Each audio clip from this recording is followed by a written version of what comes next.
steel and aluminum imports. And the bad news is that this might just be the beginning as the U.S. steps up its trade protectionist measures, with Trump looking to impose tariffs on up to $60 billion worth of Chinese imports, targeting the IT and telecommunications sectors.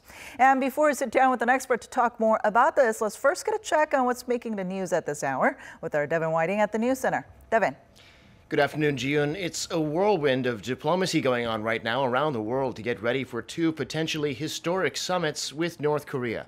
The North's Foreign Minister Lee Yong-ho is now in Sweden to meet with his counterpart there and to discuss issues of mutual concern.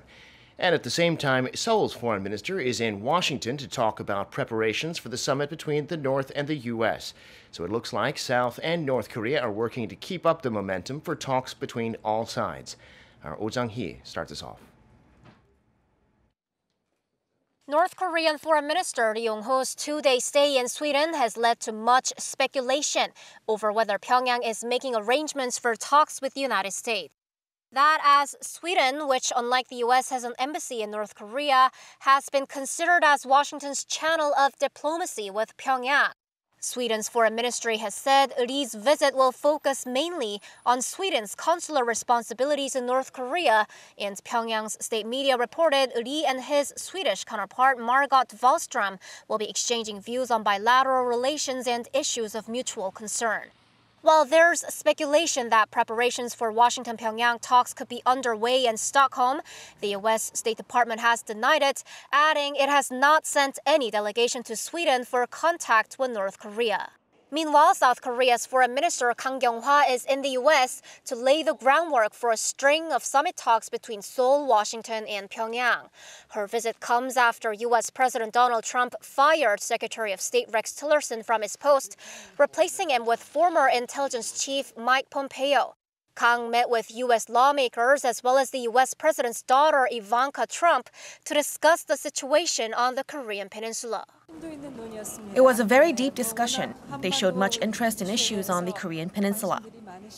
While inter-Korean summit talks are scheduled for April and Washington-Pyongyang talks for May, there are suggestions that the leaders of Seoul and Washington could meet face-to-face between the two events.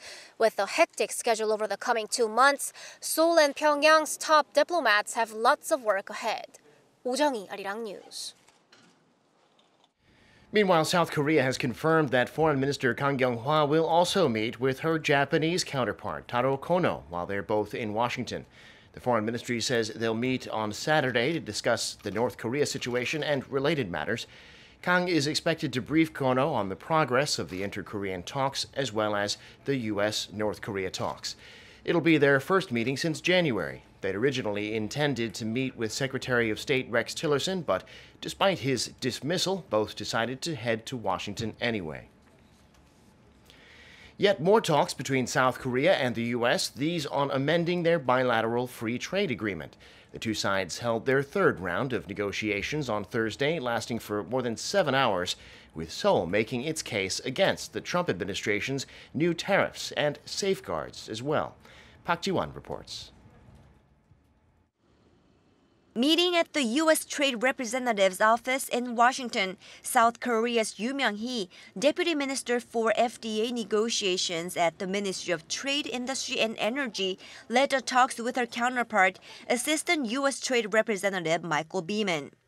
According to Seoul-based Yonhap News Agency, the Korean representatives argued that the 25% tariff on steel imports scheduled to be imposed later this month is unfair.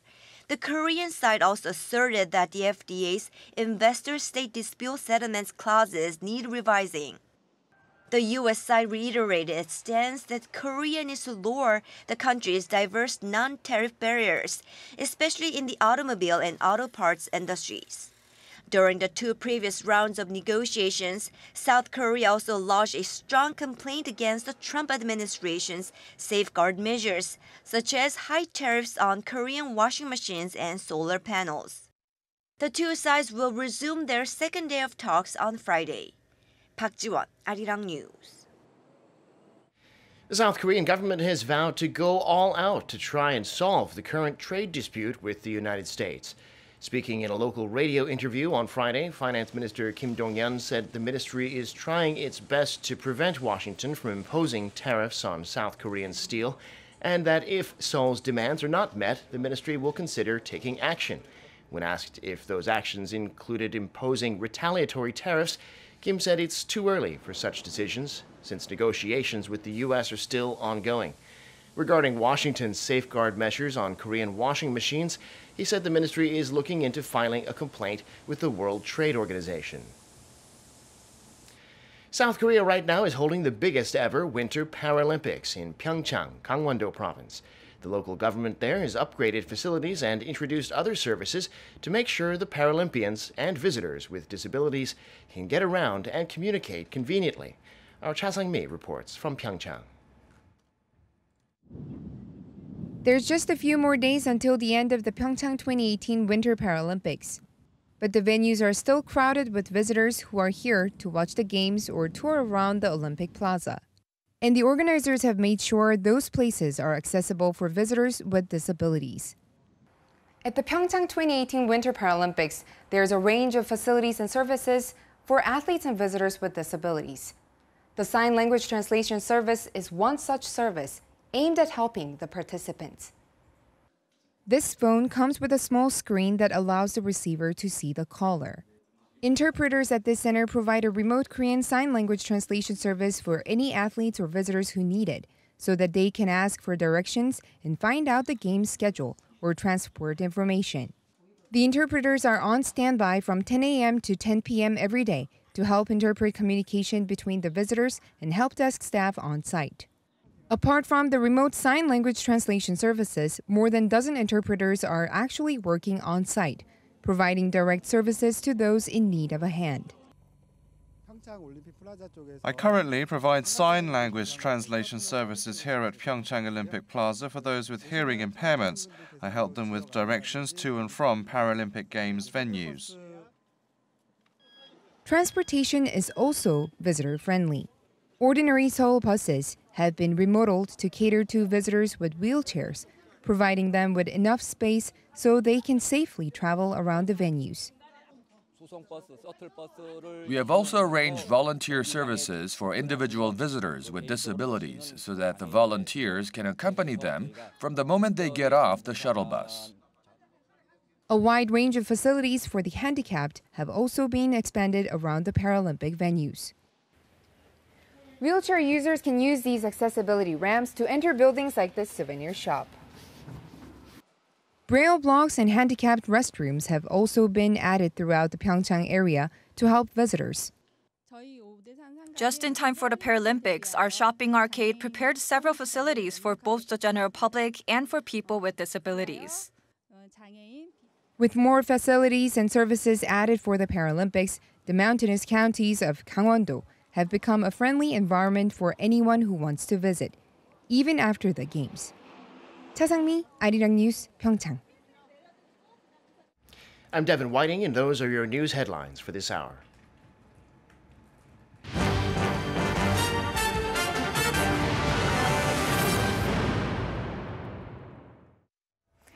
Amid growing fears of a global trade war as the U.S. continues to slap tariffs on imports from countries around the world, Seoul and Washington have concluded their first day of the third round of talks over amending the Korea-U.S. FTA.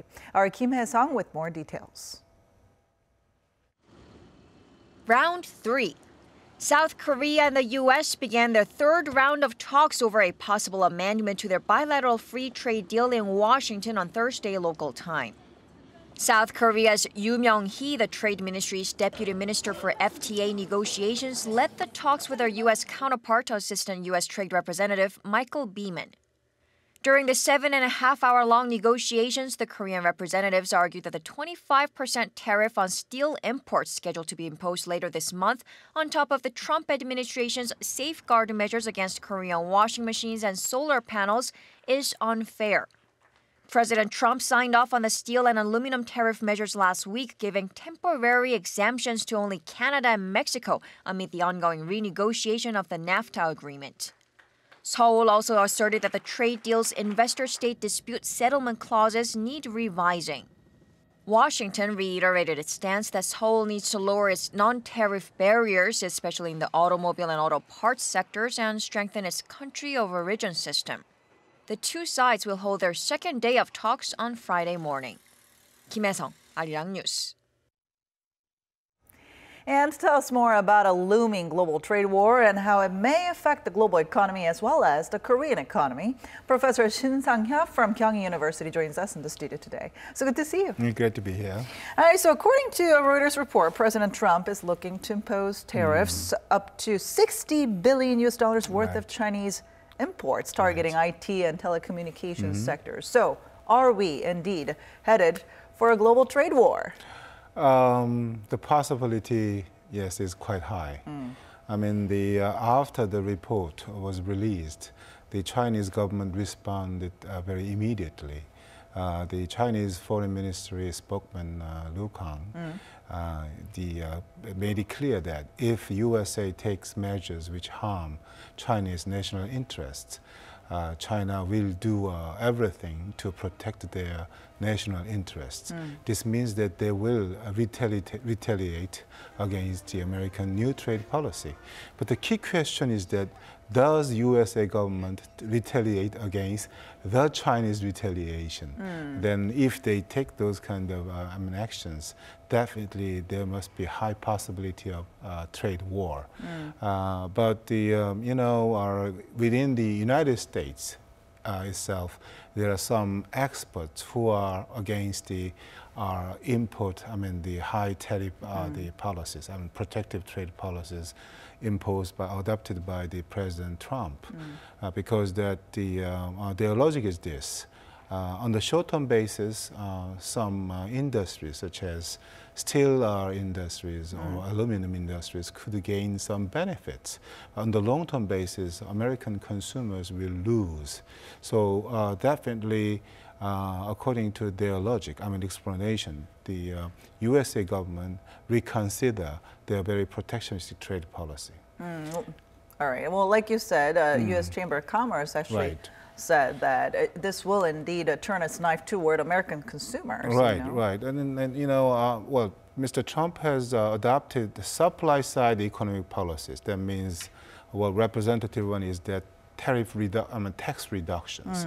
Well, by lowering various taxes, such as corporate tax, something like that the consumers and could gain more additional economic benefits. But if the USA government impose $30 billion the tariffs on the imported items or products from China, then the out of total economic possible economic gains, out of them about 30% will be eroded out. So that much the protective trade policy of Mr. Trump's administration could give some negative impact on the American economy itself. Now, you just said that China responded by saying that it resolutely opposes all these actions and how the Trump administration is slapping a lot of tariffs on its imports. Now, then what kind of measures do you think China could actually take? Yes, there could be several measures. I want to tell two things. Well, they could also impose the very high tariff rates on imported products from the United States, as Americans did. And another one is that they can use the various non-tariff barriers, such as the restriction of market access. And also they want to implement so-called Made in China 2025. That means that this plan aims to replace the foreign technologies with the domestic technologies. These things can be very protective Chinese industrial policy. And then American businessmen asked the USA government to ask Chinese government to change this industrial policy. So China could use this kind of industrial policy to, as a retaliatory action against the American new trade policy. Now, some are actually saying that such action by Trump, it comes from one of the reasons being that he wants to earn more voter support, because the recent shock victory by the Democrats in the Pennsylvania election came as a shock probably for the Trump administration as well. Yeah, we have to review, discuss about the supporters for two major political parties in the United States. As you know, as we are very well, that they have two major political parties, Republican Party and Democratic Party. The main supporters for Republican parties have been the businessmen, quite rich people, right, while the supporters of the Democratic Party were working class people, grassroots people. So actually, to get the more votes from the rich people, traditional supporters for Republican Party, by imposing the high tariffs on the imported products from China, definitely they could gain more votes from those class people. Maybe that can be a possible scenario, to get the more votes from the people. Now, recently, Trump's top economic advisor, Gary Cohn, resigned. So to replace him, Larry Kudlow, a Reagan administration advisor and free market economist, has been appointed as Trump's new economic advisor. So who is he? How would he impact future, U.S. protectionist measures? I think Kudlow may be a continuation of the Cohn's economic thinking. Okay. And that means no big differences. Actually, he is no fan of Trump's our import tariffs. So basically, we cannot, basic of the policies supported by him or recommended by him would be very same to Kudlow's, the Cohn's one. And the second one is that, similar to Cohn, Kudlow believes in supply-side economic policies. That means he seems to support for tax reduction policy used by Mr. Trump, but he is against the protective trade policy. So we have to wait and see, but on the short-term basis, we will not see very big changes from the current trade policy. Now, that kind of comes as a big surprise, but because you would think because Gary Cohn walked out, that Trump would find someone who's a lot different from Gary Cohn. I think that is one of the questions which I have in my mind. Me too. Yes, when you see the nomination of the new State of Secretary, he's very, very strong, and he even called as a copy of the Mr. Trump. That means he, as a Secretary of State, certainly he would take some actions supporting for very protectionistic trade policy. But the Kudlow is not the supporter for such the very protectionist trade policies. So I don't know what kind of the thoughts Mr. Trump has, but that means if I do understand, if I do interpret it, that means that case by case, then they want to use the idea from the different, officials which have very, very different ideas. That means that Mr. Trump can buy the idea from this man, and then he also buy the idea from the another man. But these two government officials have quite different stance on the same issues. That means that on the part of Mr. President, that he could have more choices, you know what I mean? Yeah. So I think that can be a kind of some possible way of understanding his decision. And going along with what you just mentioned with Mike Pompeo, who is going to be replacing Rex Tillerson as the U.S. Secretary of State. Now, China is very concerned about this as well. Yes, of course, because that the Pompeo, who was former direct head of the CIA, and he will serve as the Secretary of State of the United States. The Secretary of State of the United States is really, really important position, not only in the United States, but also in the world. Because he is the person in charge of the negotiation or economic relations with major countries, and definitely on the part of China, Pompeo has been known as one of the person who share almost everything with Mr. Trump. Right. And Mr. Trump has made it clear that American first policy will be the #1 principle in his economic policy, which means that Pompeo will also keep this policy principle as #1 policy as the Secretary of State.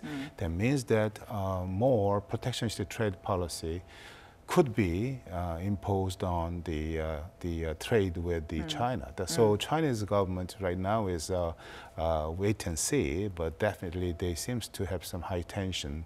They also try to prepare for the future trade relations with USA. Now let's turn our focus a little bit to the European Union. EU leader Donald Tusk actually said that the US should not make war, but make trade. Now, where do we see these two sides going? Well, European Union also responded very immediately. You know, they said that they do consider impose 25 additional, the tariffs on the imported products from USA, particularly the products which can be characterized as the American, characteristics, such as the Harley-Davidson auto bike, and Levi's jeans, and then bourbon whiskeys, and also as we know very well, USA is one of the main producers, suppliers of the rice and oranges on agricultural products, including these agricultural products. European Union made it clear that they do consider the 25% tariffs on these items of products. If USA does not change their policy, imposing 25% the tariffs on the steel products from European Union or something like that. So EU seems to be ready to take some retaliatory action. So, personally, I think the USA should reconsider the new trade policy. Otherwise, as I already explained, there must be very high possibility of trade war. Now, South Korea is also worried as well because it's trying its best to get itself exempt from Trump's new tariffs. Now, where are those efforts going? Well, Korean government right now are particularly Minister Kim Hyun-jong, who is in the charge of negotiation for Korea-US FTA or Korean trade policy. He visited to USA 3 times over the last 3 weeks' time. Already. Yes. And then, according to the report, he is making every effort to persuade USA. Korea should not be on the list of nations which the USA government imposed 25% steel products tariffs, because Korea is one of the strong allies of the United States over the very long period. And then the Korean, steel product, because of the Korean steel products, the USA government did not have any threats in their national security, which is one of the very basic point which USA government suggested when they imposed 25% tariffs on steel products from foreign countries. But anyway, we have to wait and see. But the point we have to concern about is that, right now we are in the middle of the renegotiation for Korea-US FTA with the United States. And so we have to discuss about this issue within the Korea-USA FTA framework. That is the Korean government approach. But the point is whether USA will take it or not. We have to wait and see. And the another point, in fact, that is the Japanese government, also they just try to impose the anti-dumping duties on Korean steel products, particularly joint parts connecting the steel pipelines along with China. So so-called spillover effects, you know what I mean? In response to the Americans' protective trade policy, Japan themselves, they asked them, USA, please exempt them from the list of the nations which they impose on 25% steel product tariffs, but they do impose the anti-dumping duties on the steel products from Korea. So, each country seems to find a way to protect their national interests. Maybe if this kind of situation continues, then what kind of the actions we have to take? We should have to follow some, general trends. That means we will take also more protectionist trade policy. That means that is the real beginning of trade war around the world, which is not very good for the common prosperity of the global community.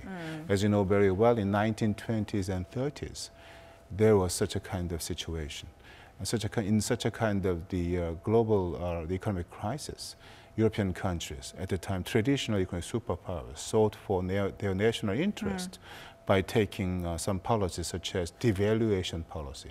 Because of devaluation policy, there was inflation. Because of inflation, Great Depression started. And in such a kind of global economic crisis, World War II started. Right. So I think we have to be very careful, and I do strongly, the USA should reconsider their trade policy. Now, what's concerning is, though, that it looks like because South Korea is such a big exporter to a lot of countries, right? It depends a lot on exports. It seems like we don't have that much cards in our hands. No, not really. For example, as we, I think we discussed already several weeks ago, out of total our Korean exports, the exports to USA accounted for 25%. That means that USA is certainly one of the major trading partners for us. The exports to USA can directly affect Korean economy. Right. And how about the USA? For the USA, their export, out of their total exports, the exports to Korea only accounted for 3%. Oh, very so little. Very low. So what I mean is that, we cannot have the negotiations on the same level or same conditions. This is one of the problems facing us. That means that we do not have many options available to us at the moment. But what you can do right now? Then we have to work together with the many countries who are still support for free trade, the principle.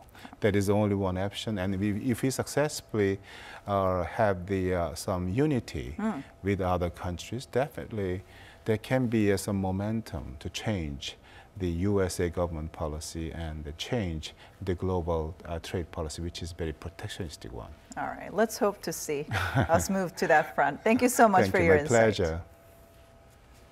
And that wraps it up for today and this week, but we'll be back next week with more of the day's top stories and an in-depth look at ongoing issues here in Korea and around the world. So don't forget to tune in then. Thanks for watching and see you soon.